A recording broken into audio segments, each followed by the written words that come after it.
Rachel Thompson always tells herself she's grateful. On paper, she's got a good life. A steady husband, Mark, whom she once adored. To kids who run and shout through the house. And a cozy home in a quiet suburb of North Carolina. But lately, gratitude feels hollow, like a mask she wears at breakfast before the real day begins. She wakes early, long before Mark. The sun hasn't fully risen. The air is cool. She tiptoes into the kitchen, pours coffee, stares at her reflection in the window glass. The woman she sees there looks tired, thin lines around her eyes, a forced softness in her lips. She adjusts her dress and breathes, thinking, "You've changed too much, and he might not even see." The household stirs. The kids argue over breakfast, and Mark appears at the counter yawning, asking whether she needs help. She shakes her head. He kisses her cheek and moves on. He's kind, always kind, but kindness can grow familiar, safe, but dull. Over toast and juice, their words are clipped. Schedules, school, chores. She replies, but with half her mind elsewhere. After the kids leave for school and Mark departs for work, the house is quiet. Rachel sits at the window, watching morning light slide across the floorboards. She remembers how she used to sing in the car, talk about dreams, share poems she wrote. That Rachel is somewhere inside her still, but hidden, buried under years of bills and routines. On that morning, something flickers. She puts on a coat and steps out to walk just a few blocks. The crisp air feels alive, stirring her chest. She doesn't plan it, but the steps lead her downtown past storefronts until she sees the new coffee shop. It's small and friendly, with large windows and warm lighting.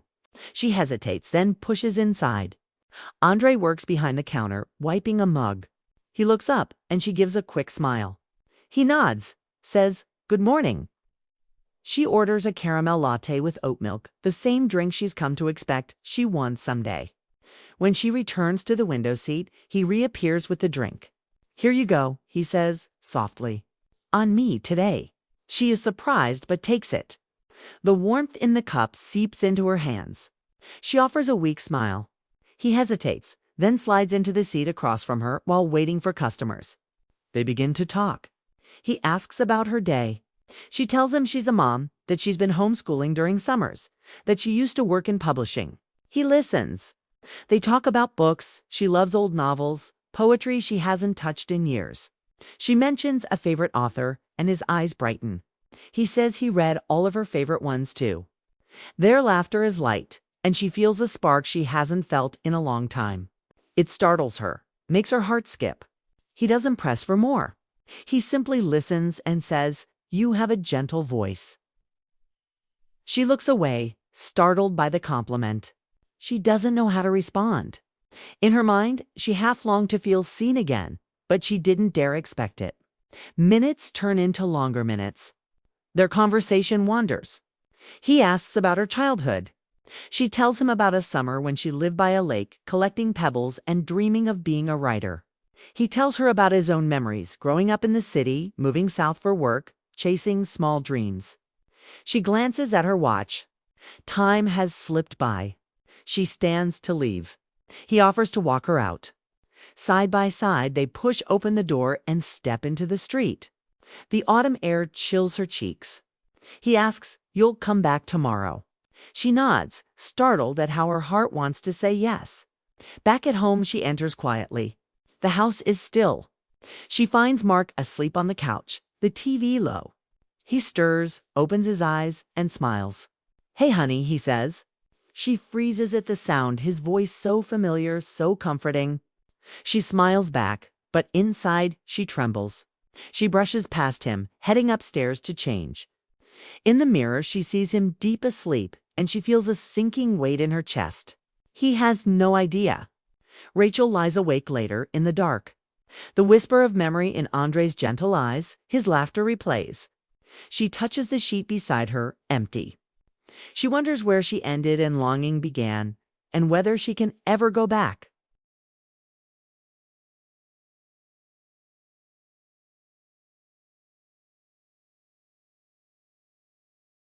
Emma Reynolds lived a quiet life in a small town just outside of Portland, Maine. She worked part-time at a local bookstore. enjoyed early mornings with her coffee and journal, and spent her evenings cooking dinner for her husband, Daniel, and his daughter Lily, when she was home from college. Emma had been Daniel's wife for 8 years. It wasn't a perfect marriage, but it was stable, safe, the kind of life Emma thought she wanted.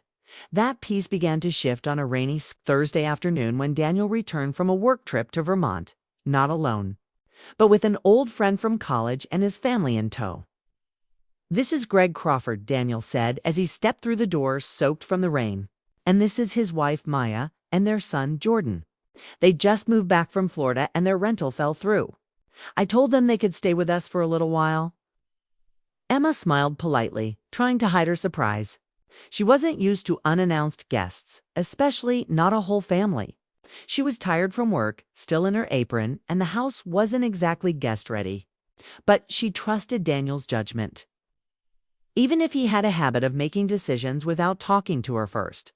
Maya was striking tall, confident, with dark hair and eyes that seemed to read the room the moment she entered.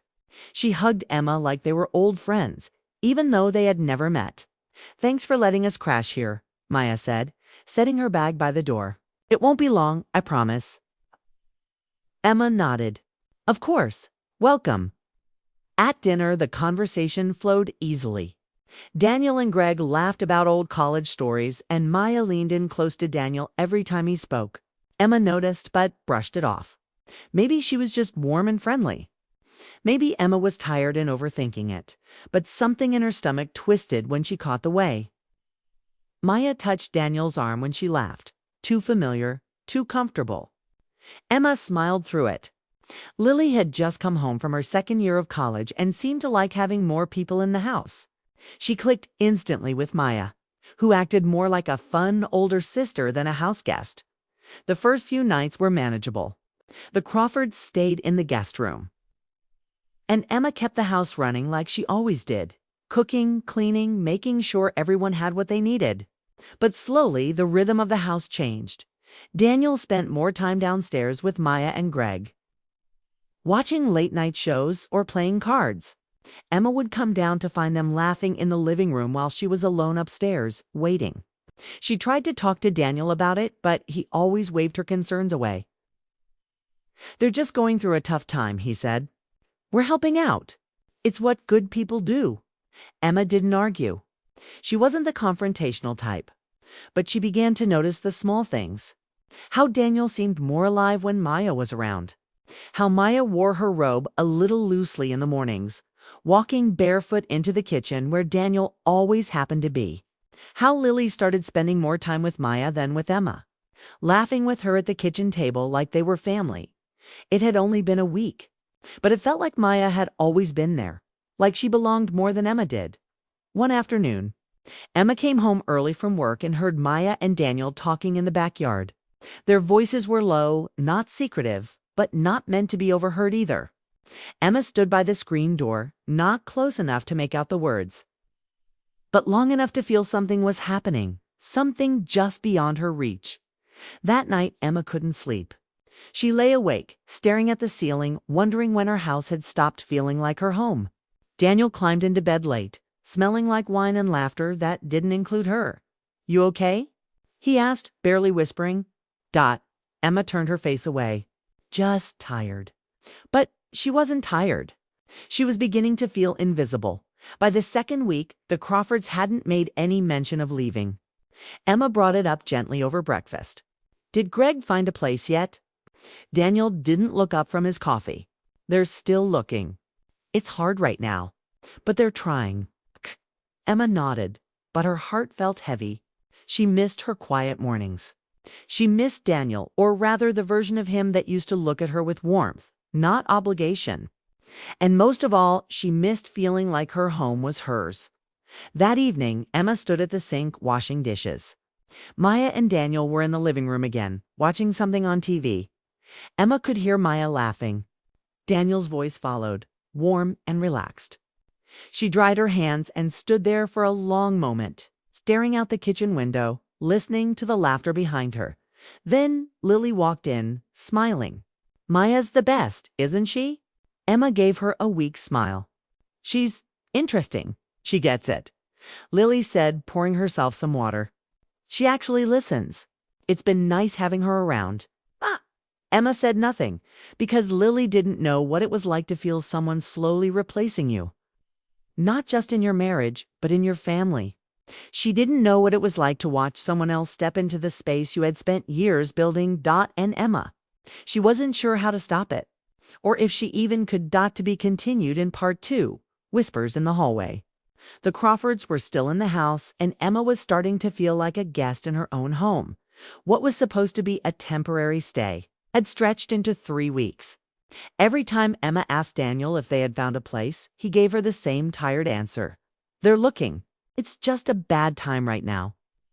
Emma stopped asking. She kept busy with small things, folding laundry, making meals, staying late at the bookstore, anything to avoid being in the same space as Maya, because every time she felt something she didn't want to name, replaced. Not just as Daniel's wife, but as a woman. One night around 11, Emma woke up thirsty and walked down the hall to get water. As she passed the guest room, she heard voices. The door was open just a crack. Inside, Daniel was sitting on the edge of the bed, laughing with Maya. It wasn't just casual small talk. The way they looked at each other, it was different. Emma stood there quietly, heart pounding, waiting to hear something that would confirm the fear growing inside her. But she didn't hear anything scandalous, just soft laughter, too close, too easy. She didn't want to hear more. She turned around, walked back to her room, and closed the door. The next morning, Daniel acted like nothing had happened. He kissed her forehead, poured her coffee, and talked about errands.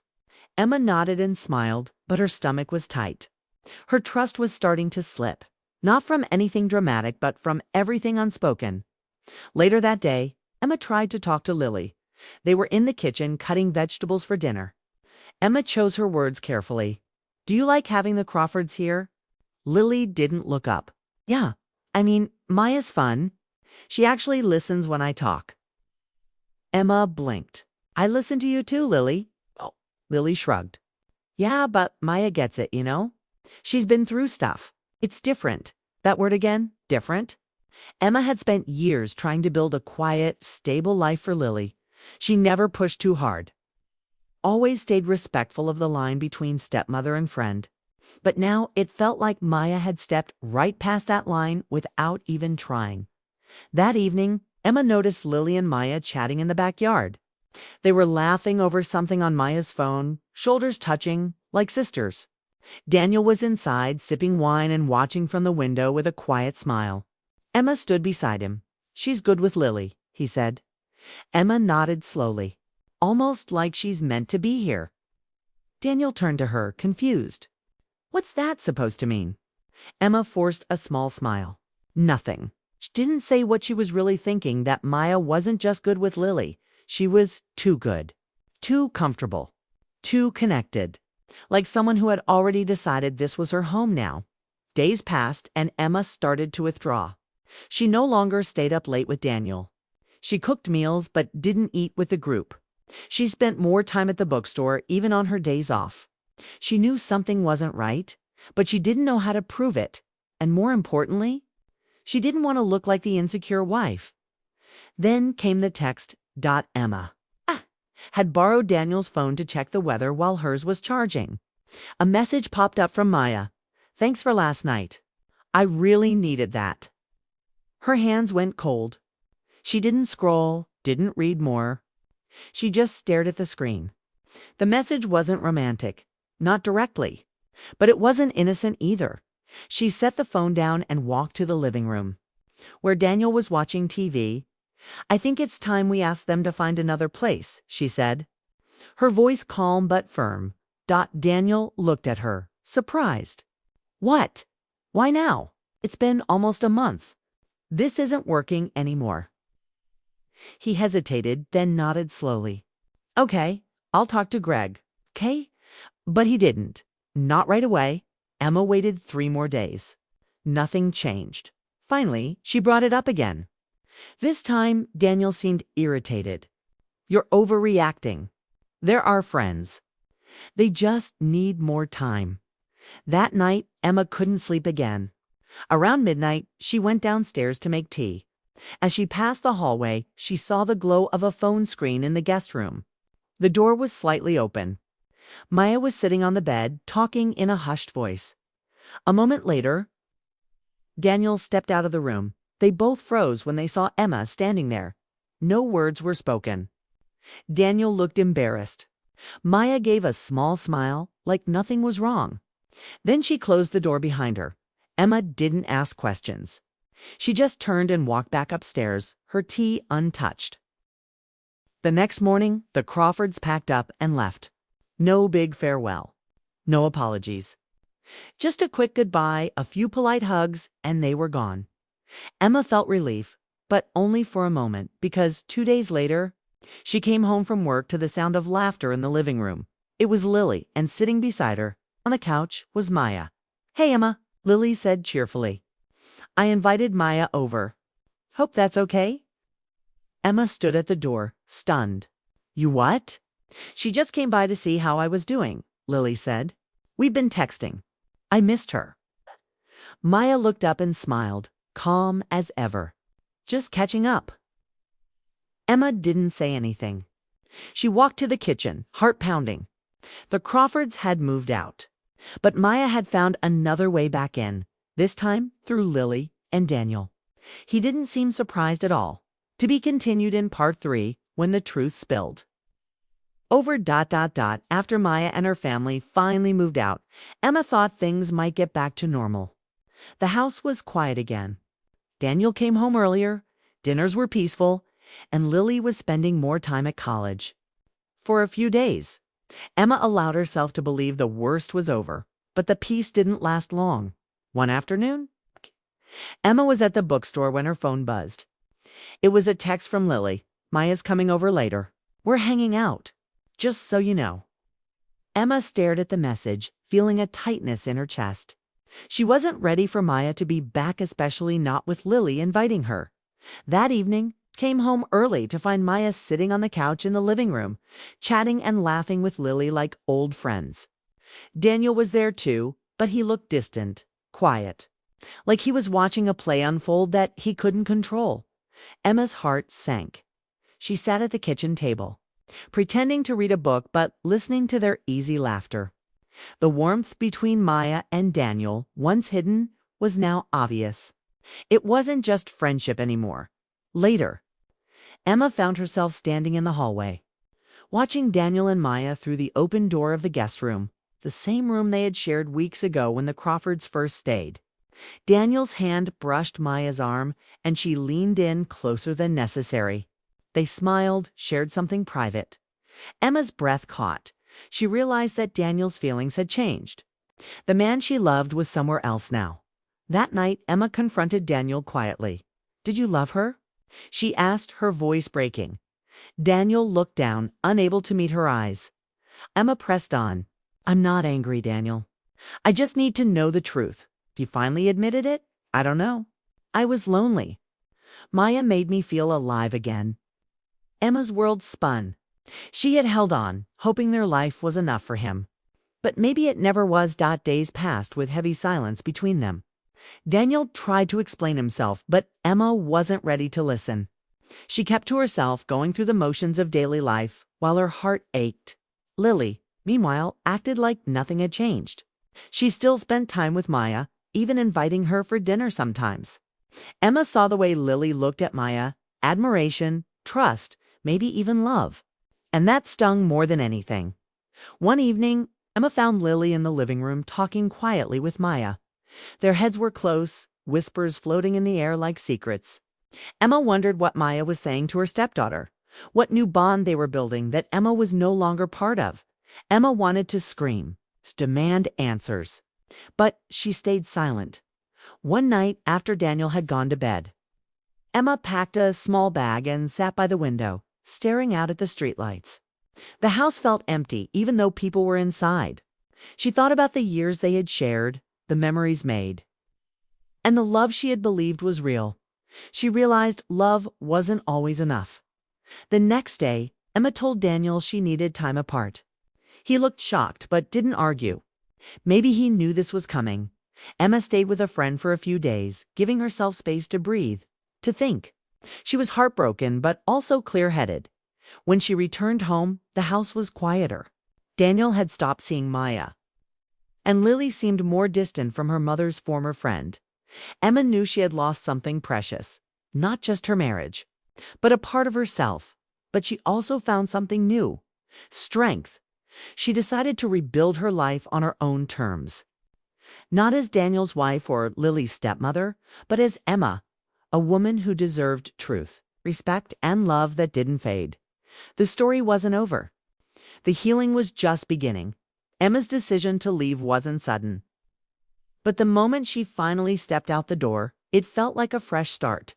She carried a small suitcase, her heart heavy, but her mind clear. The house that once held so many memories, laughter, quiet mornings, family dinners, now felt like a place she didn't belong. The walls seemed to whisper the truth she had tried to ignore for too long. Leaving Daniel wasn't easy. 8 years of shared life, hopes and dreams didn't just disappear overnight. But Emma knew something important.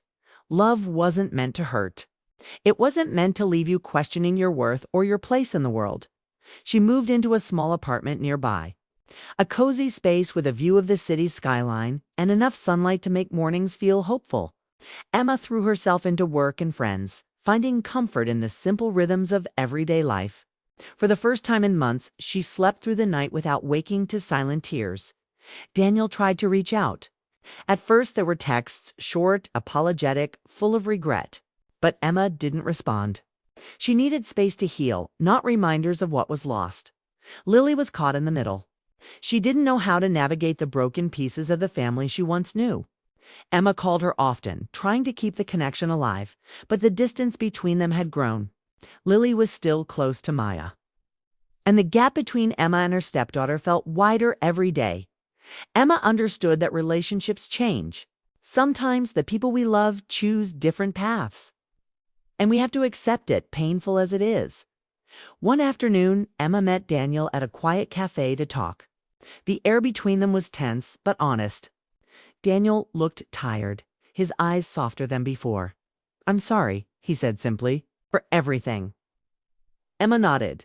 "I don't blame you anymore, but I can't go back to how things were." They spoke about their past with respect, acknowledging the good times and the mistakes. Emma realized she didn't need answers to everything. Some questions would remain unanswered. And that was okay. What mattered now was the future, hers, Daniel's, and Lily's. Emma focused on rebuilding herself. She started painting again, something she hadn't done in years. The colors on the canvas felt like therapy, a way to express emotions too complicated for words.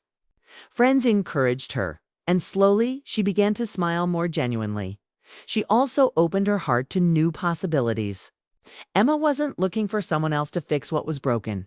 She was learning to love herself first. Months passed.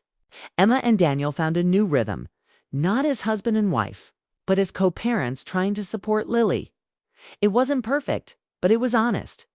They kept their conversations about Lily's college plans, holidays and birthdays, respectful and focused on what was best for her. Lily, too, was growing. She started to see things more clearly, questioning her own choices and relationships. Emma hoped, with time, they could rebuild trust. One evening, Emma sat by the window of her apartment, looking out at the city lights. She thought about how life had changed, the heartbreak, the pain, the courage it took to walk away. But she also thought about what she had gained: freedom, clarity, and hope. Emma smiled softly. She knew the road ahead wouldn't always be easy. Healing never is. But she was ready to walk it one step at a time. Because sometimes the most faithful thing you can do is to let go, not just of people, but of the past you thought you needed. And in that letting go, you find yourself again.